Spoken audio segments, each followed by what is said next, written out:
Alright, now we're ready to think about the final assembly. And to give you guys an update, after everything was dry, I went ahead and I put one last clear coat. And that kind of sealed in the decals, so she's all set now. The ship is finished, and the only thing we got to do now is we have to actually mount her to the base. So we're going to do that. I think the first thing I want to do is get the clamp off.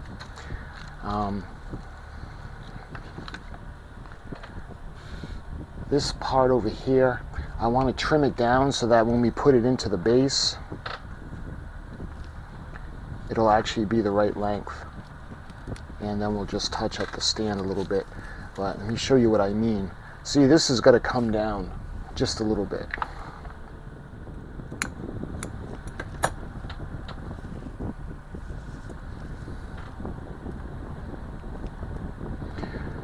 There. So that's a little bit better.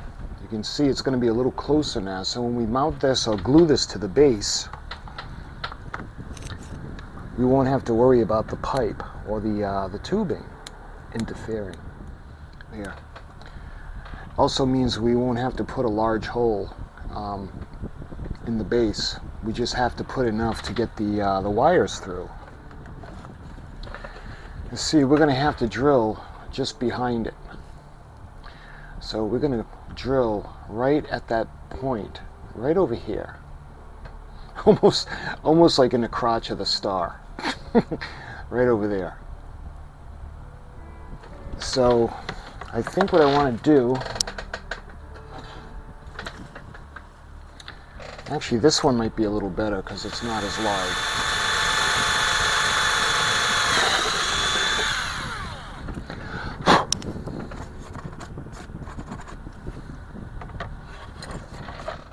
So what we're going to do is we're going to pass the wire through, and maybe we can lay it on our side.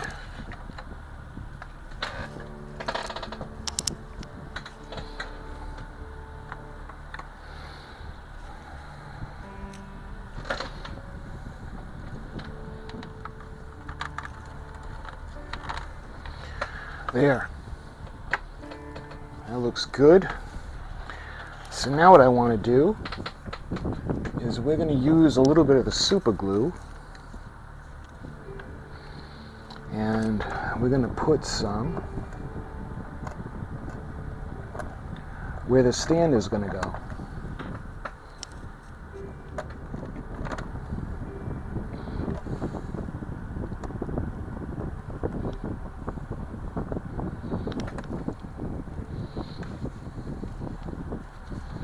So I'm wondering if we can put this on here to keep it in place.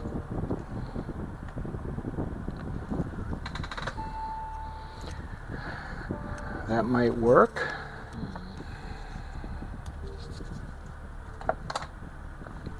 So we got to let this dry.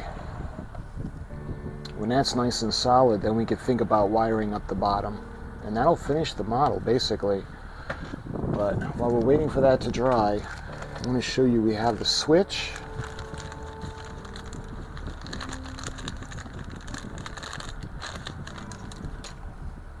That we're going to use for the lights. And that's going to go right in here.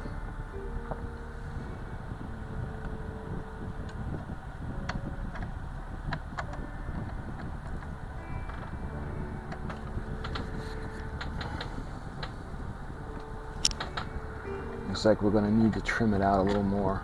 But anyway, this was from AMT, and we're going to be using this to put the lights on and off. And then we'll be using the button for the Leonard Nimoy quotes.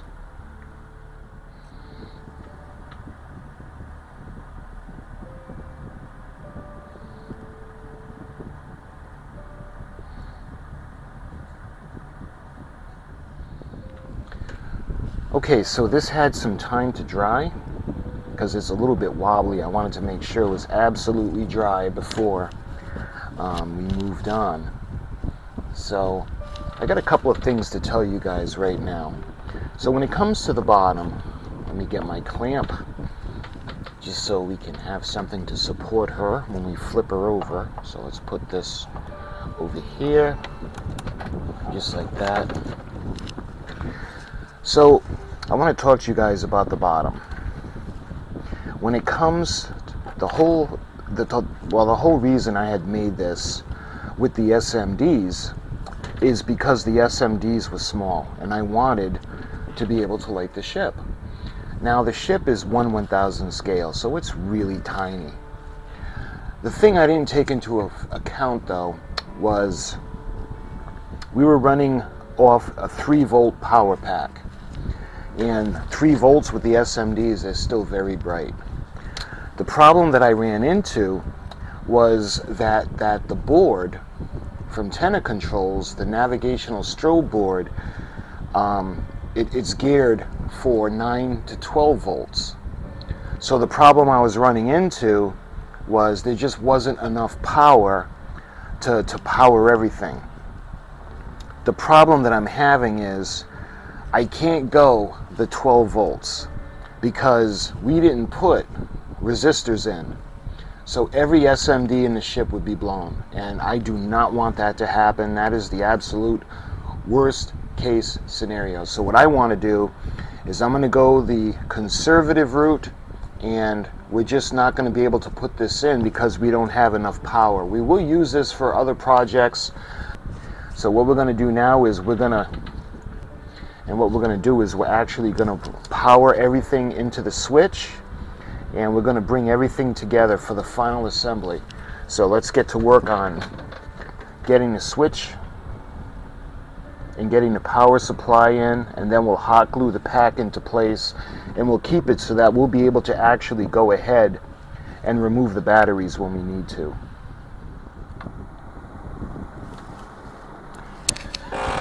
Alright, so now we got to do the wire that's going to run from the other side, and I want to make sure that we know that this is going to be, let's see, a positive.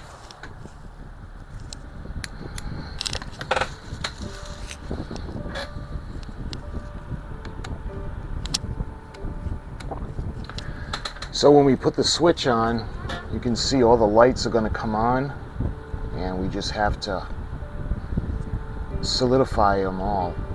And I think we'll just put a little bit of the solder on the switch, and that should pretty much take care of everything. So we got the switch wired.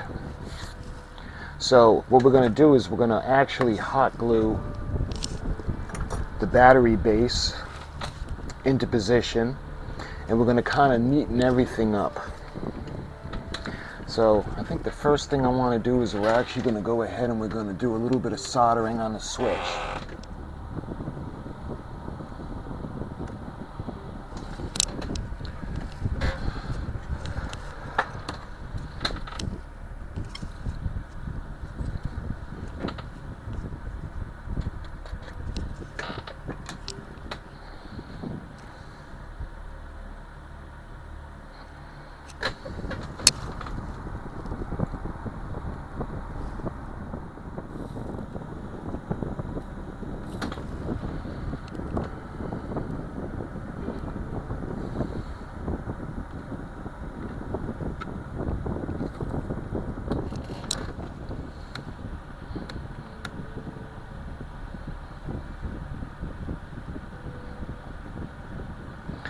Alright, that looks pretty good. Alright, so what I want to do, we're going to put the ship on. I want to make sure that the connections are all secure. That looks pretty good.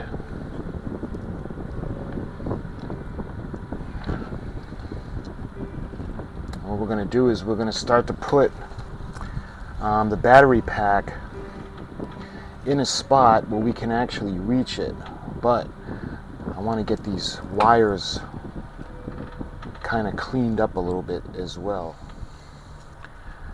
So we're going to put the glue on the back of this battery pack, and it's going to go right up against that. Let's see if it's ready. Looks like it's pretty hot. I want to make sure that it's super hot. That way there it's going to grab.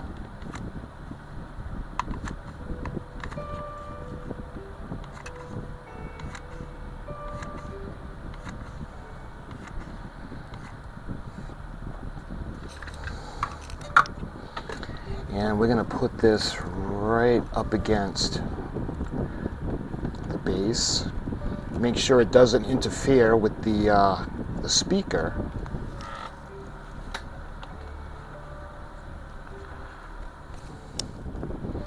Yeah.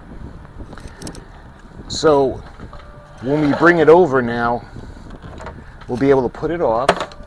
Oh, I'm going to keep making sure this doesn't get in the way. And then we can put it on. And then you can see that the ship lights up. So let's get back underneath, and I want to put this back over here to cradle the ship.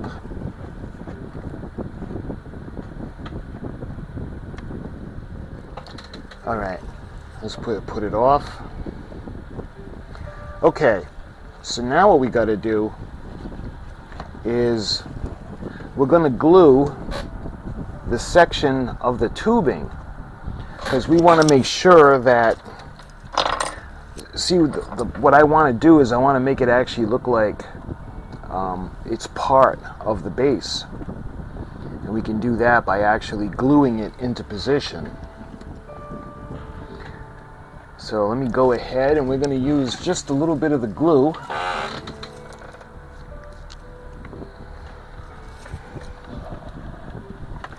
And we're going to let the gravity run down. We only put enough just to have the tube adhere to the base, to the arm. And that's all we want to do. We'll get it to stick. And then what we're going to do is we're going to touch up the paint on the arm and the tube coming out. You can see right now it's starting to adhere, so there'll be no gap. And what we've been doing, same thing with the base and the arm, we've been using the Vallejo. So all I want to do is just touch up the area.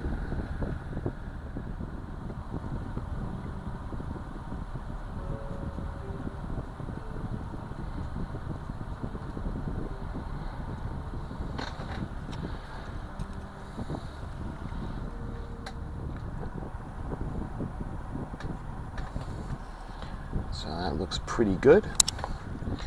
See, we didn't need a lot, just enough to touch it up. All right. And this is pretty solid now. All right, so what I want to do now is we're going to go to the top.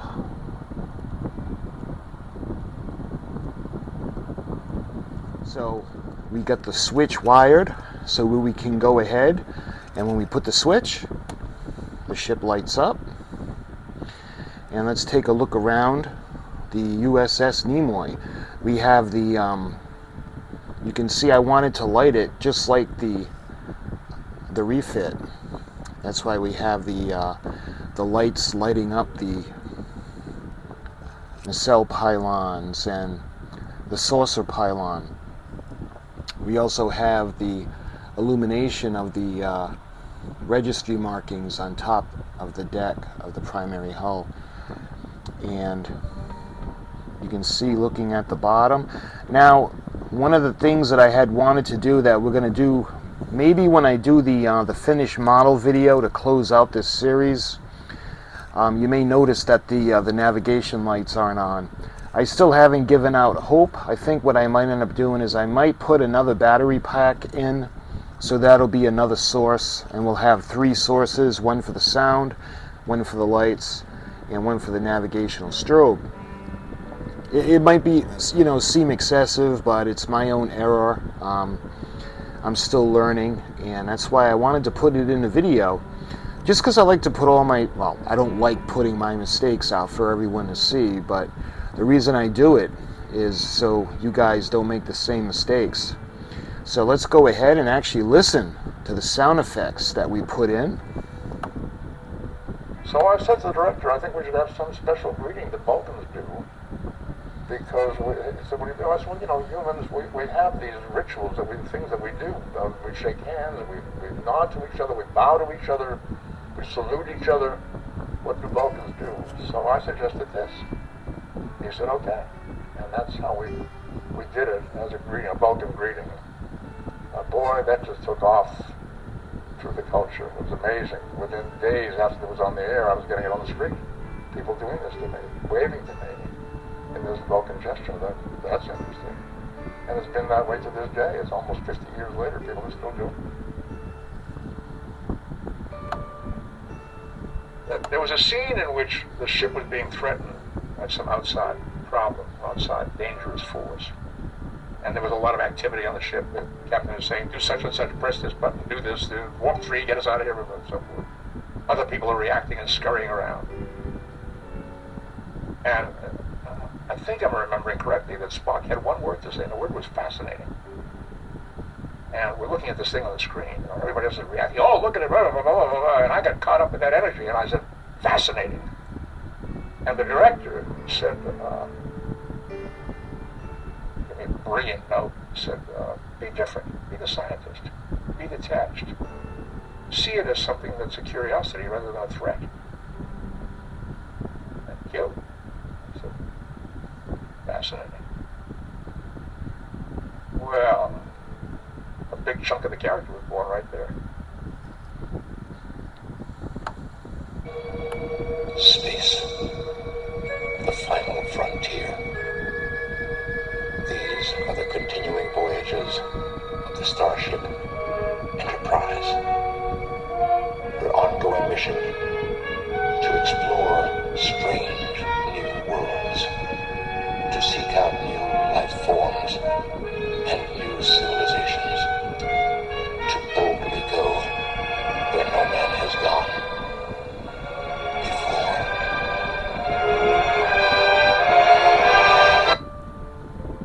And that, my friends, is the conclusion of the build to my tribute to Leonard Nimoy. This is the U.S.S. Nimoy, NCC-1934. Space, the final frontier. These are the continuing voyages of the starship Enterprise. Her ongoing mission to explore strange new worlds, to seek out new life forms and new civilizations.